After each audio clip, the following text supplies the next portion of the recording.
Okay, we're graced to hear from Rav David Genish, the Rav of Mount Malays and Aruch Kolo and Pnei Shmuel and Ramat Beit Mashal. Zeg Ramat Shkoach. Okay, Rabbi Miller is very good in figuring out when to put which subjects when, because it works out very nicely that we're doing Siman Reish Tzadi Bet, which is the mitzvah of Shalech to Shalach, the famous mitzvah of Shiluach HaKen, which we have especially here in Eretz Yisrael quite very often. And Parshas Ki Teitzei. Now you have a lot what to say at your Shabbos table. It's our parsha right now, which discusses this mitzvah of Shaleach to Shalach, mitzvah Shiluach HaKen. Like I said, over here in Eretz Yisrael, I get these shalos all the time. It comes up, especially during this time period. So it's very important to know a number of the halachas. It's a very small siman, which means that we're not allowed to spend too much time here to be able to. But I'm going to bring out, as the best I can, the tamtzis, the main ideas that come up. We know the pasuk says like this, as an introduction. Ki kara kan tzipor lefanecha b'derech b'chol eitz o al haaretz efrochim o beitzim be'emor betzet al efrochim o al beitzim lo tikach haim al abanim. As we're familiar, that there's an issur to take the mother while she's sitting on top of the eggs, So it says lo tikach haim al abanim, which means there's a lav. Over here we're talking about one of the lo taseh, and it also says shaleach to shalach et ha'em, which is an assay. So here we have 2 out of the 613 mitzvahs come out of this mitzvah of Shiluach HaKen, a very important mitzvah. Laman yitavlach ve'arachta yamim. Now, most mitzvahs we know don't tell us the reason behind the mitzvah. You have to usually open up a chinuch or a more nevuchim, the Rambam, try to figure out reasons behind the mitzvahs. We all know the real reasons behind the mitzvahs. We can't know. Nobody really knows them. As Shlomo Melech told us, but Bikaron over here is one of the only mitzvahs, obviously with Kibud Avim, that tells us Leman Yitavlach ve'arachta Yomim, that there's a special segula to give you a richus Yomim. The main reason why people enjoy doing Shiluach HaKen, and we go for doing mitzvahs, we'll speak it out soon also, but mainly for this reason. First of all, it promises, if the pasuk promises you a richus Yomim, you know you're in good shape. Now we know the Gemara in Kedushin really tells us Richas Yamim could mean not only long life, which it also could mean that, but it could mean long life in the next world, meaning it gives you you get extra bonus points upstairs also. That's first of all. But the other reason why they do it is al pisod, because the Zohar says very strongly that when the mother comes back to the child and starts crying about her children that were taken away, so that is the Shechina Kedosha that's crying for us, and it's a big skula for the Geula. That's why many people, especially in Hasidic circles and Sephardi circles and others who are always, working on these Kabbalistic ways of doing the Gula and things like that, they are very much trying to do this mitzvah Shiluach HaKen. Everyone tries in all circles. I'm just saying that there's a special idea of the Geula. Okay? One other reason which is brought amongst the Paiskim is in order to have children. When people don't have children, they look for this mitzvah Shiluach HaKen because obviously this has to do with a mother crying on her child and wanting her child back, etc. So that idea also is a bikush, kabiyachol. It's a crying that the mother's begging for a child. Chas v'shalom, if any woman is not able to have a child. So many times there's a gula that it works. They bring in Orchos Rabbeinu even. Then Kol Chazanish, they had 5 Avrechim who did this mitzvah on one ken. They use this as a raya that you can use one ken for many people. They did this mitzvah on 5 different Avrechim. And all 5 Avrechim during that year had a Ben Zachar. They had a Ben Zachar. Not to say Ben Zachar was Ben Nekeva. That's what I meant, but that's what the Mai says. One of those 5 Avrechim was Rav Chaim Kanievsky. One of those 5 Avrechim was Rav Chaim Kanievsky. You already see how old the Sipur is, how old the story is. But anyways, we see that it has a special segul, and that's why people go after the reason. I have a whole arichos here about the different reasons that people bring for this mitzvah, and the chinuch, and the rashba, and the ramban, but we don't have time for that, obviously. But you should know that it's one of these mitzvahs which has a lot of skulas, and al pi the Zohar, and al pi different reasons. So in Sif Aleph, the Shulchan Aruch already tells us, Shiluach HaKen eino noeg ela be'oif tahor. As we know, the halacha is that you can only do this on a kosher bird. It only works on a kosher bird because the idea is you want kosher eggs. Because you want to take the eggs in order to eat them. So don't start sending away an owl who is sitting on top of his eggs. Anyways, going to eat you up. So you shouldn't do that anyways. But bikaran, it's fine. The kosher birds are the safe ones, are the ones that usually run away. And eagles and falcons are not interested in you doing this anyways. Ela be'oif tahor, ve'afilu ima aim treifa. And even if you find that, if you know that the mother is not kosher because she's a treifa, meaning she's a kosher bird, but it's a treifa. Afilu ein shamela efroach echad or beitza achas chayav l'shaleach. Even if you know that there's only one efroach or one beitza, you still have to send it away. Meaning behind it is that classically, you should know in the world of the natural world, I'm sure most of us know that you can only, every bird always has 2 eggs. Always when it lays 2 eggs. One is male and one is female. Incredible. like clockwork. It always happens. There's one male and one female. So you might think that the din of shalech to shalach is only when you have those two eggs and you want to come and take them. No, he says even if it happens to have one egg for whatever reason, because someone else already snatched one of the eggs, still the mitzvah is to go ahead and send away the mother in order to have that mitzvah. Okay. As a chip. A frog is a baby chick. Yeah, frog is a baby chick. Right. Any age. It means that when it's still tiny, that it's not independent. It's still going and it's not on its own. It still doesn't have that. But as long as the mother's basically sitting on top of it, that's when the mitzvah is still there. Okay, fine. So that's the first din that tells us the importance of doing the mitzvah. It is important to mention because they say this many times in Shiluach HaKen. With the Birkei Yosef brings us, and it's based on the Arizal. It's just kedai to know that even though we say, let me say it like this, okay? There's a big chakir here, which is very important to say, which I know we don't have time to go expand on it, but this is a very important idea, okay? And this is two parts to this idea. First of all, should I go and look for this mitzvah? In other words, should I go outside and trying to find a can going in? I think most of us know that you're not going to usually bump into a nest anywhere here or form. Usually it's not something that happens on should I be looking for the mitzvah, searching for it in order to do it? So on that, the Gemara in Chulin on Kuf Lametes, by the way, the end of the Gemara in Chulin is where this mitzvah comes up, where Shiluach again comes up. It's the last paragraph over there, has about 4 or 5 dafim on this subject. Ki yikare kan sipor. The Gemara says that we're medai ki yikare, so sipor. It happened by accident, so then shalef to shalef. Yochol yachzer be'arim b'gvaros. You might think that you should walk around looking in the mountains and trees trying to find one. So Gemara says, no, if you bump into it, go for it. If you don't bump into it, no. So we see from here, you don't need to look after it. However, like I said, the Birkei Yosef, the Aruch HaShulchan, and others bring that it's a good mitzvah to try to do. You're not obligated to look for it, but it's good to do, because as we know, the rule is that you want to at least once in your life try to do every single mitzvah. We are made up of 365, 248, Shasag and Ramach Evarim, and they are keneged all the mitzvahs. So therefore, we're always interested in trying our best to chase after the mitzvahs, to try to do what we can in order to make that tikkun. The Arizal, the Zohar uses very strong lashonos, which is almost scary, that if you don't do it, then you're going to come back as a gilgul. If you miss a mitzvah that you're supposed to do, I don't know, I'm not going there. That scares me just as much as it scares you. But I'm just saying that, that by the Haspedim of Chaim, they were very makbid. They said how makbid he was to go ahead and try to find every mitzvah. One time saw a guy with a donkey outside and he helped him out in order to pick him up. So whatever, you see that it's something you try to do, and especially the mitzvah of Shiluach HaKen, which is not something that's so common for us. It's something that it's kedai to find. If you have a neighbor, he should call you. Everyone should try once to do it. There's even a midrash that brings that David Melech he was living in the midbar for 26 years, poor guy, right? He was thrown out of his house. So he was living in the desert. He did every mitzvah except for Shiluach HaKen. For whatever reason, it says the Satan didn't let him do it. Whatever the midrash says over there, and it says over there, that's why he wrote 150 tehillims, Keneged Ken, Kufnun, right? Keneged Ken, in order to be mechaper, and the fact that he wasn't able to do it. I'm just showing you that this is serious business, that it's a good thing to do if you're able to go ahead and do it. So that's that's the first part of the Lakira. You don't have to look for it.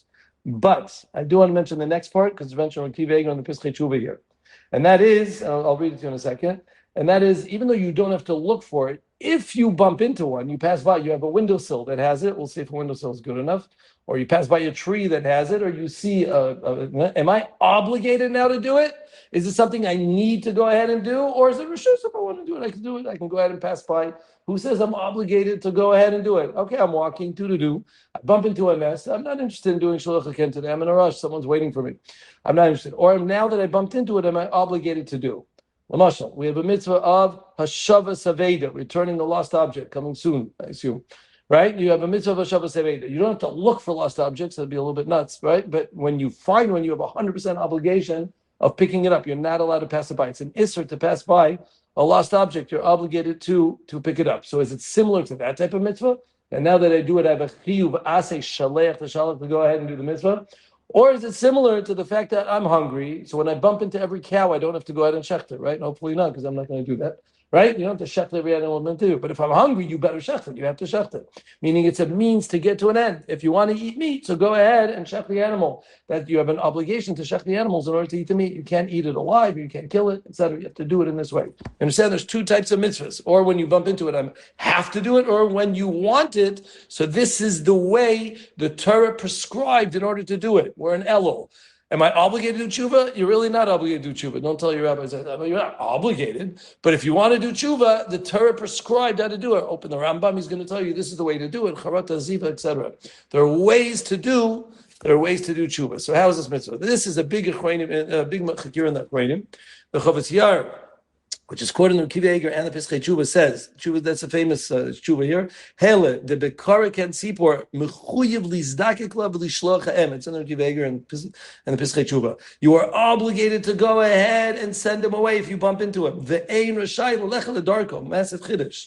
And he brings the Chacham Tzvi said the same thing. And there are other Tshuvas that say the same thing, that one is fully obligated to go ahead and do the mitzvahs. You have to know, if you get in your windowsill, again, we'll see if you're allowed to do in your windowsill. If you get in your windowsill a thing, you are obligated, according to the Chavetz Yair and the Chacham Tzvi, to go ahead and do this mitzvah. You have to go ahead and do it. Majority of the poskim are not like that. The Chasam Sofer, Rav Shlomo Zalman, and they have diukim in the Ran. The Ran is not mashma like that. Other names, which is not, I'm not going to name drop now, but Bikaran, the Hanhaga, the Mahalach is usually we're makabel that we are not fully obligated. The Chazon Ish and Simon Kufay and Hey brings many proofs to this, that you're not obligated. It's reshus, and like I said, it's a beautiful thing to do, and the Zohar says you should be doing it because you want to do a tikkun on the mitzvah, but you're not obligated to go ahead and do it. Okay, you're still not obligated to do it. So A, you don't have to look for the mitzvah. Everyone agrees. B, when you bump into the mitzvah, there are those that say you have to do it. We be ikaron, and there's those that will be machmer. Yes, you should do it.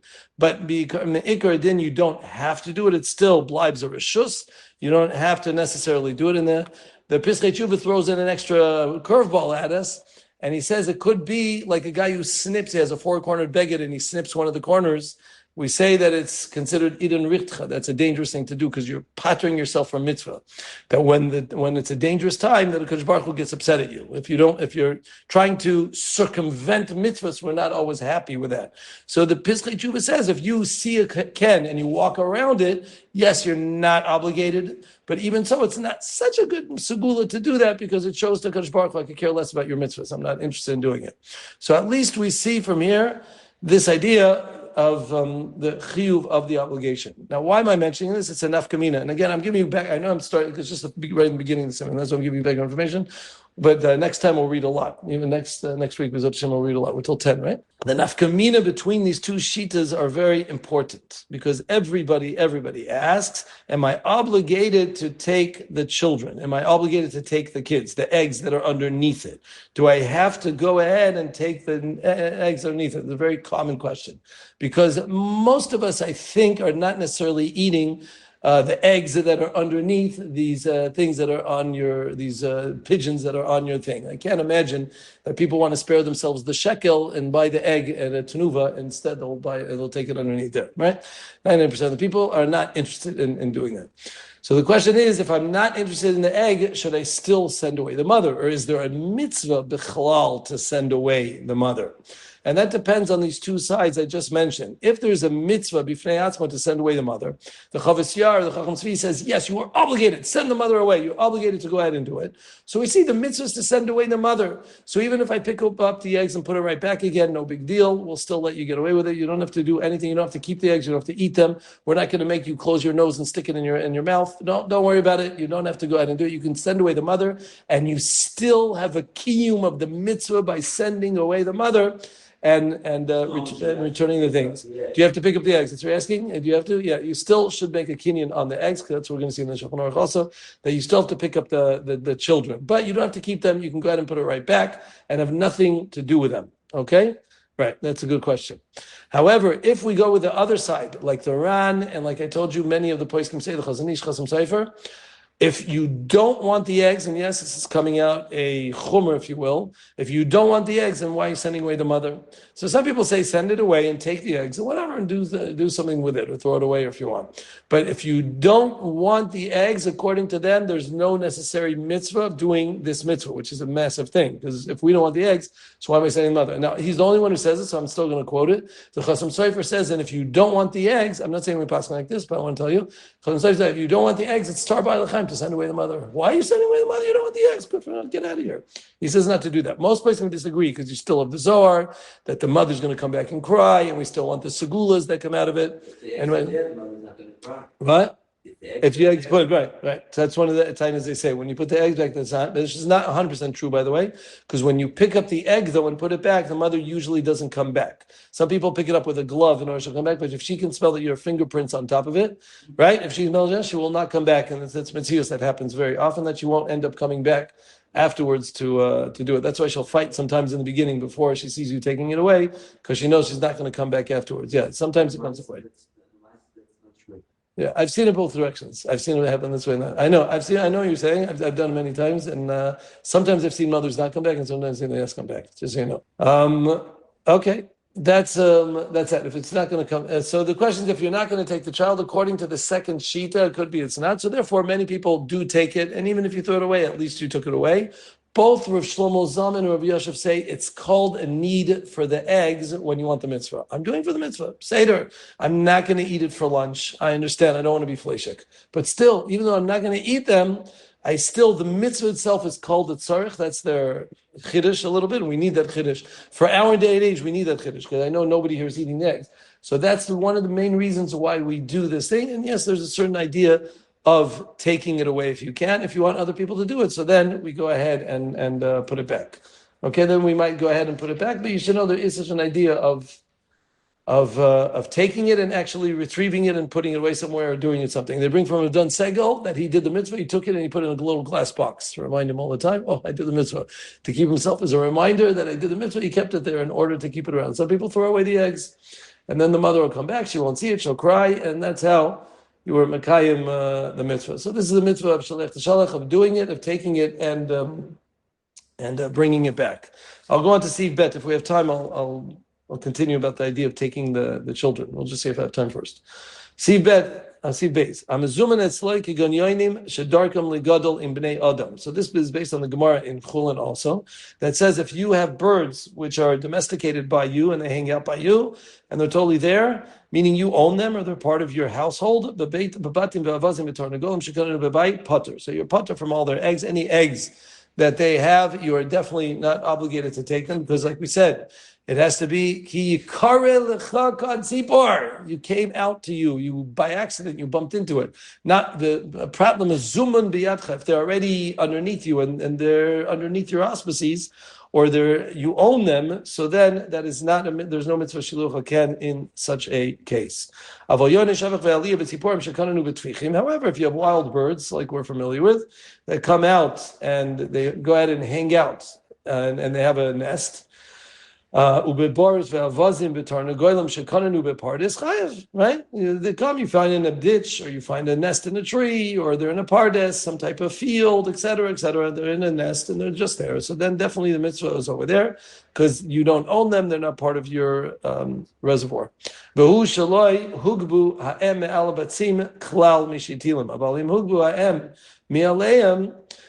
Even Makoymas Alalu Shaloi Zachta Loi Chatzeroi V'Havalei Mezuman U Pater. Now, over here he mentions one of the heterim that we have these days, which is that the question is that if a bird comes on let's go easy, in your gina, okay? Let's say you're in your backyard, in your gina, in your chatzer, you have a nest that comes on the tree that's in your gina. Now, that is called a chatzer hamishtameres. That's called a chatzer hamishtameres. A chatzar mishtameres is something that is protected by you, meaning it's in your reshus. Nobody's allowed to really walk in there, and therefore, whatever goes in your chatzar, your koine. As he brings down here in Sif Katan Vav, the Shach, Zachta lechatzer, the chatzer shel ana adam koine loy shalom idaitai. Okay, a person's chatzar is koine shalom idaitai. So even though I didn't mean to be koine, we know that it's koine, the Gemara in Gittin, when the person throws a get into a chatzer, that you're koine the get, whether you like it or not, but that's how you are, you're koine. Now, a very important detail I just said is it has to be a chatzar mishtameres, meaning it's protected by you, that someone else doesn't come.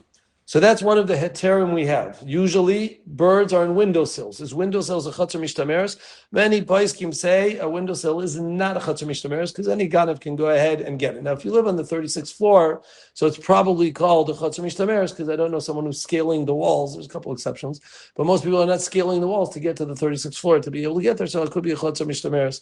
But if you have somewhat of a lower windowsill which most people can get to, and it's not so hard to get to, so then it is not considered a chatzar mishtameres, and it would mean, and then it would mean that you are allowed to do Shiluach HaKen. So again, A, you have to own the place, and B, it has to be that it's something that's protected by you. Owning it means, or I bought it, or if I'm a renter also owns the territory.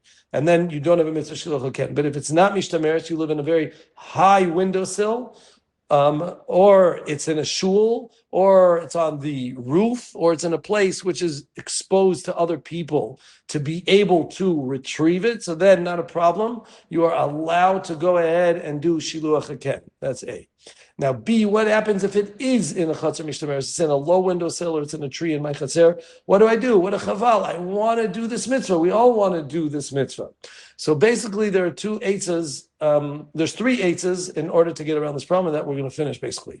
The first one, the Shulchan Aruch basically told us that he says that if the mother never took off the eggs, meaning she laid the eggs and she's still there and she's resting there, she never actually flew up once and came back down, so you were never koine the eggs yet, because you can't get the eggs. She's still sitting on them. The only way to get the eggs is by sending away the mother.